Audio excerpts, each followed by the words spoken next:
welcome back to the third installment of my Tangling Nail Art Chit Chat video series. And if you are new, welcome, welcome. I hope that you maybe give this a try for yourself and see if you enjoy it. Basically, tangling is like doodling, and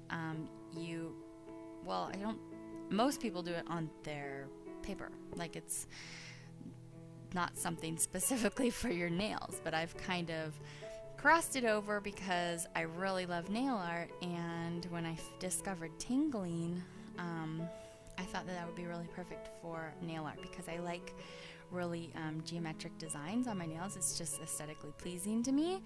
So I gave it a try and in fact found that it worked out rather well. So we're just going to do like we usually do, and I'm just going to chat with you for a little bit while I paint. So yeah, this first design that I'm playing around with today, because I never really can quite recreate it just the way that you find online, for example, because my nail surface is so much smaller than you would have, a big piece of paper to doodle on. But anyway, we work with what you've got. So this first one that I'm actually playing with is called Portholes. And so it's meant to look like you're looking through the holes to behind, at the base, at the nail, at the base polish or whatever, if you can see that there. That's supposed to look a little bit 3D. So anyway, I did want to mention the base polish there is Color Club Beyond. I did feature it in my Saturday Swatchfests from this last weekend. And that was a gift from Hannah Eve Nails It. She is a sweetheart, and I love this polish, and I've worn it for like 3 days, which is really saying something for me. So basically this one is we're gonna do the same thing that I've done in the past videos, where I'm going to go from maybe the easiest design to the more difficult ones later on in the video. So this is pretty much finishing it up here, and you're just gonna do your final outline and you're gonna top coat. And as usual, I'm using acrylic paint. I've had this question asked a lot: where can you pick up acrylic paint, or where's the one you get? I've purchased them at craft stores, but I've also purchased them at like Walmart, for example. I think I've used like Craft Barrel, is that what it's called? But I've also used like a whole bunch of different brands too. I think that's just the one that I happened to pick up last time. So my suggestion to you is, if you're wanting to start using acrylic paints in your nail art, the reason for using it is I feel like they're much more manageable. It doesn't dry to a stickiness quite as fast as nail art does. As nail polish does.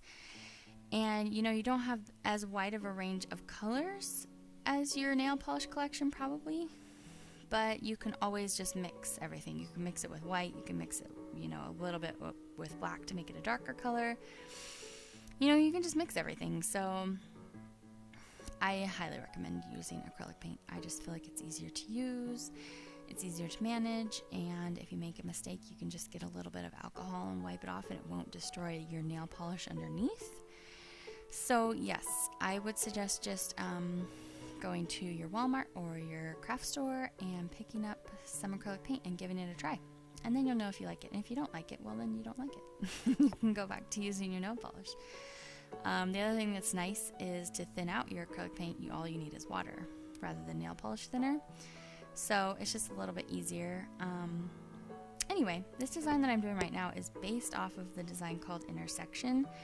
It's not really exactly like it because, again, I didn't quite have enough space on my nail to do the whole thing.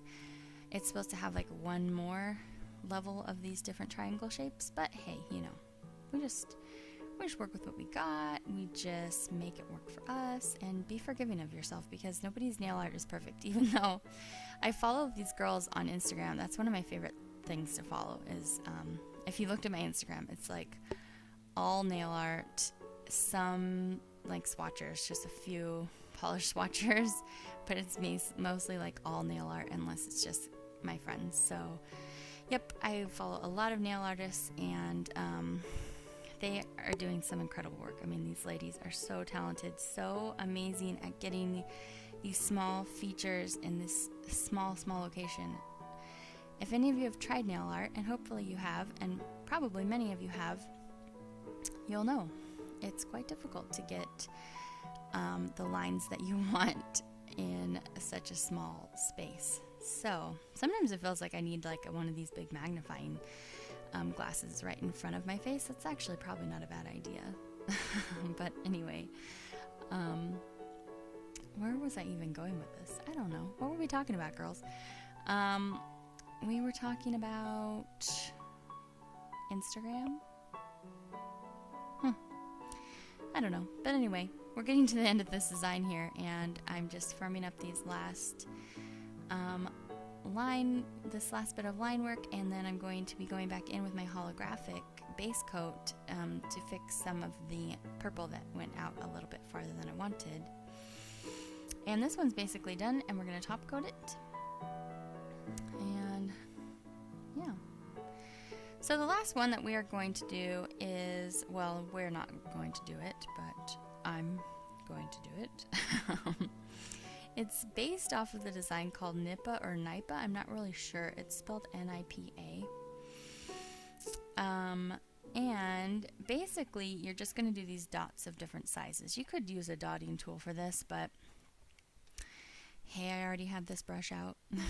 And by the way, I also get the question asked about what kind of brush to use, or which one I use. I have never bought a specific brush for nail art.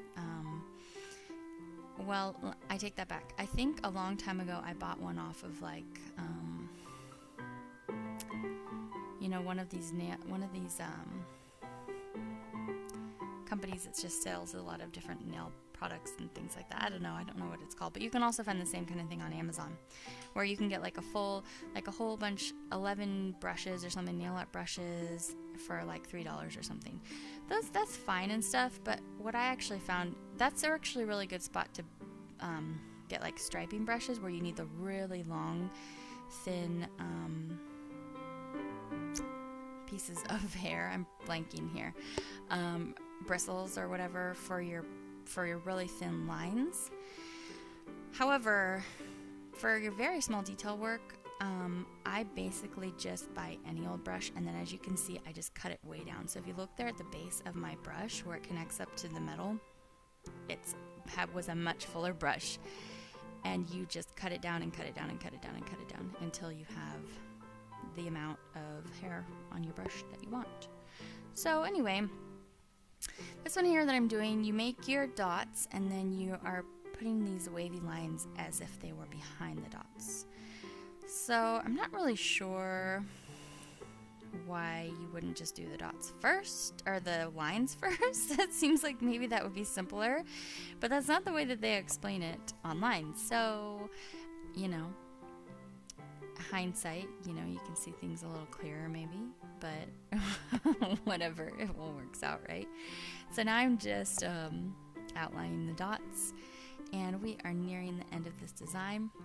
I've had a few people mention to me that they wish these videos were longer. Honestly, careful what you wish for, because I can always make longer videos. I've sped up my work here 4 times faster, so believe me, you would not like it if this wasn't super sped up. It would be like 30 minutes, painstakingly slow painting. So anyway, we're top coating, and then yeah, that's it. So here are all 3 designs, and yeah, the top coat adds a lot because lots of times the acrylic dries matte. But so yeah, that's what we did today, and as usual, you could just use these as an accent nail if you want to. But yeah, thanks for stopping by today, guys. I hope you're having a great day, and I'll see you back next time. Bye!